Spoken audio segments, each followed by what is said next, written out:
Trump's 50% tariff threat. Backfired? Canada's unexpected response changed the conversation intro. What was expected to become another predictable trade showdown has taken a dramatic and unexpected turn. When Donald Trump warned of imposing a massive 50% tariff on Canadian imports, most observers believed they already knew how the story would unfold. Higher tariffs, political attacks, retaliation, and another chapter in a familiar trade war. But this time, the script may have been completely different. Canada was already preparing. While Washington appeared to be gearing up for a traditional economic confrontation, reports suggest that officials in Ottawa had quietly been preparing for something far more strategic. For nearly 2 years, behind closed doors and away from public attention, Canadian policymakers were reportedly developing contingency plans for a worst-case trade scenario. No headlines, no public announcements, just careful planning.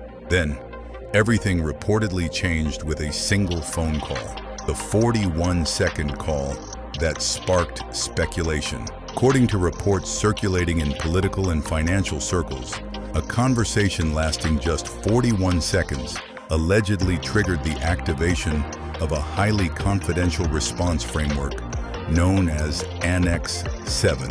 If those reports are accurate, that brief call marked the beginning of an entirely different kind of economic response. And from that moment, the rules appeared to change. A strategy nobody expected.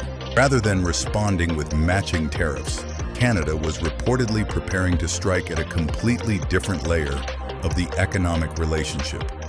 Not through headlines, not through public confrontation, but by targeting financial and structural pressure points that many believed were beyond the reach of a conventional trade dispute. The impact was immediate.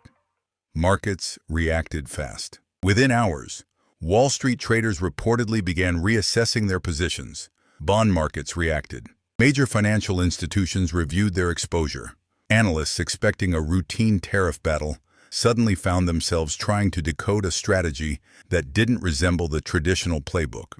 The uncertainty spread quickly. 7 words that captured global attention. Then came a statement from Canadian Prime Minister Mark Carney that quickly captured headlines across the financial world. We do not match, we invert. Just 7 words. Simple, yet incredibly powerful. At first, few understood exactly what the message meant. But as financial markets continued responding, analysts began connecting the dots. Canada wasn't necessarily trying to confront the United States head-on. Instead, it appeared to be focusing on underlying economic vulnerabilities that had received far less public attention. Billions reportedly wiped from markets. According to market observers, uncertainty surrounding the unfolding situation reportedly erased billions of dollars in market value within just 38 hours. What had begun as a tariff announcement was rapidly transforming into something much bigger. This was no longer just about import taxes. It had become a battle over financial influence, leverage, and economic strategy. The story goes global. As tensions continued rising, another unexpected voice entered the debate.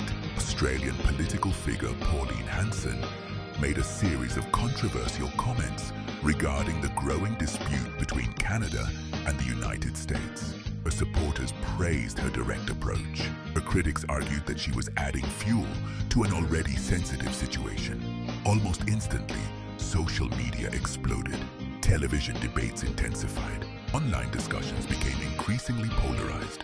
What had started as a North American trade disagreement was now attracting worldwide political attention. The biggest surprise.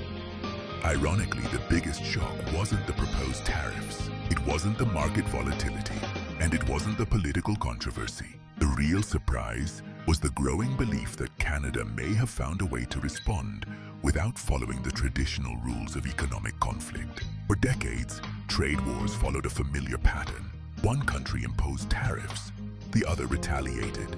The cycle repeated itself, but this time, the response appeared to come from an entirely different direction.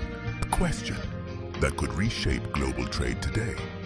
Governments, investors, and economic experts are asking the same question. What happens when tariffs are no longer the most powerful weapon in a trade war? But what happens when your opponent refuses to fight the battle you expected? If recent events are any indication, the answer may already be reshaping global markets and redefining how future economic conflicts will be fought. Outro. As this story continues to unfold, one thing is becoming increasingly clear. The future of global trade may no longer be decided by tariffs alone, but by strategy, financial leverage, and the ability to outthink rather than outfight. Stay tuned, because the next move could change everything. Share your experience in the comments below. Like, subscribe, share. Canada, Common Untold.